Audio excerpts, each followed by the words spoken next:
আসসালামু আলাইকুম my YouTube family, welcome to MK lifestyle blog. Please ভিডিওটা পুরো দেখার অনুরোধ রইল। আজকে সকাল থেকে বাবুর এত শরীর খারাপ, তার জন্য আমি রান্না করতে পারিনি। সেই জন্য বাইরে থেকে খাবার মাঙানো হয়েছিল, রুটি, ডাল গোশ আর কুরমা মাঙানো হয়েছিল মোষের গোশের। দেখো রুটিগুলো কতবার, বাবুকে এক্ষুনি ডাক্তারবাড়ি নিয়ে যেতে হবে, এত জ্বর। দেখো এদিকে আলু নিয়েছিল না বাড়িতে একটু, তো আলু, টমেটো আর মরিচ নিয়ে এসেছিলো, আর ওর সাথে করলা নিয়ে এসেছিলো। আমি টমেটোগুলোকে ফ্রিজে রেখে দিচ্ছি, যেহেতু এত গরম খারাপ হয়ে যাবে, ওই জন্য ফ্রিজে ঢুকিয়ে দিলাম।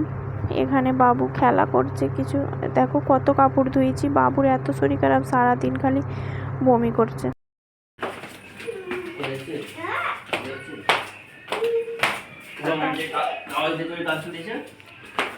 না কাগজ দেয়নি, ফর্সা চেনে ডাক্তারকে, না ও জানে তো। দেখতেই পেয়েছো, আমরা ডাক্তারবাড়ি অলরেডি বেডে পড়েছি বাবুকে নিয়ে। জ্বর কিছুতেই কমতে চায়নি, নিয়ে গেছিলো 2 দিন আগে।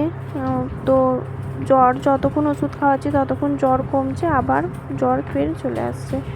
তো ইনি যেতে পারেন, আর কাজ আর্জেন্ট আছে, সেই জন্য আমি আমার সাথে একটা দেওর নিলেন, দুজন মিলে।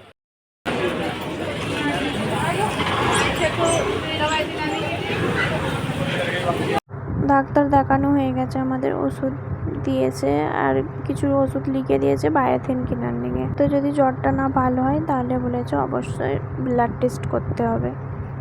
যেহেতু সকাল থেকে কিছু রান্না করা হয়নি, যেহেতু চিকেন নিয়ে এসেছিলো, চিকেনটাই আমি রান্না চাপিয়েছি।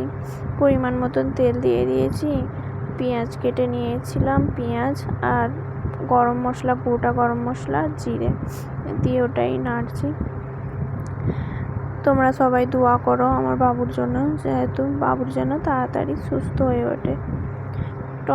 একটা টমেটোকে কেটে রেখেছিলাম, ওটা দিয়ে দিলাম। সিম্পল, তাড়াতাড়ি। বাচ্চার শরীর খারাপ হলে, যেহেতু বাচ্চার বাড়িতে শরীর খারাপ হলে মায়েদের কিছুই ভালো লাগে না, রান্না করতে না খেতে।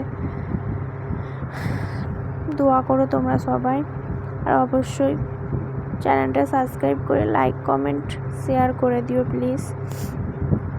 আদা রসুনের পেস্ট দিয়ে দিলাম, আর কিছু কাঁচা মরিচও দিয়ে দিলাম। তারপরে পরিমাণ মতো লবণ, যেমন লবণ, হলুদ, মরিচের গুঁড়ো আর ধনে জিরে গুঁড়ো।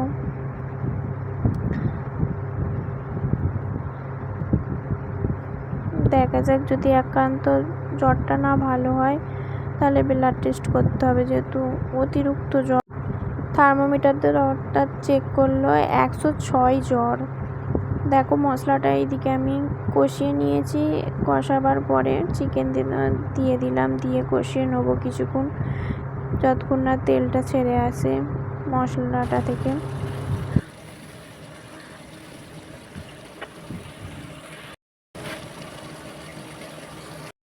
এইখানে দেখো কত বোতল জড়ো হয়েছে পানি ভরার লেগে। পানিগুলো একটা ফ্রিজে বোতল নেই, পানিগুলো ভরে নেবো বোতলে, যেহেতু একটা ফ্রিজে বোতল নেই, সব খালি। সকাল থেকে কিচ্ছুই কাজ করা হয়নি।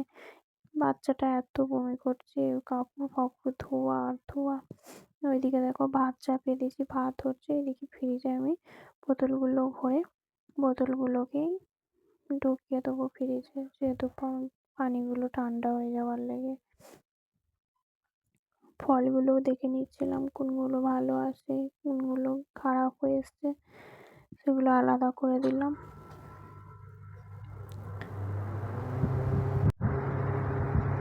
কিচ্ছু ভালো লাগছে না, বাচ্চার শরীর ভালো না থাকলে কিছু ভালো লাগে বলো? মায়েদের কিচ্ছুই ভালো লাগে না। এখানে ওপরের প্লেটটা ভেঙে গেছে। এদিকে ভাত আমার হয়ে গেছে সকাল থেকে। ওই একটু রুটি আর আমি ডাল গোশি খেয়েছিলাম, সন্ধ্যাবেলায় কিছু খাইনি, তো একটা অ্যাপেলকে ধুয়ে খেয়ে নিলাম।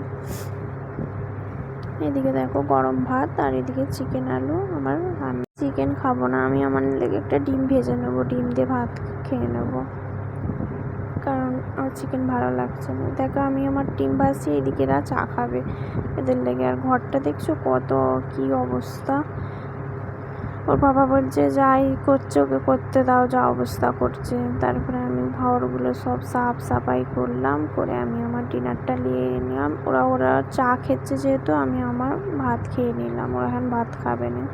চলো এই পর্যন্তই, নেক্সট ভিডিওতে দেখা হবে। আল্লাহ হাফিজ। আমার পরিবারের লেগে দোয়া করো। আল্লাহ হাফিজ।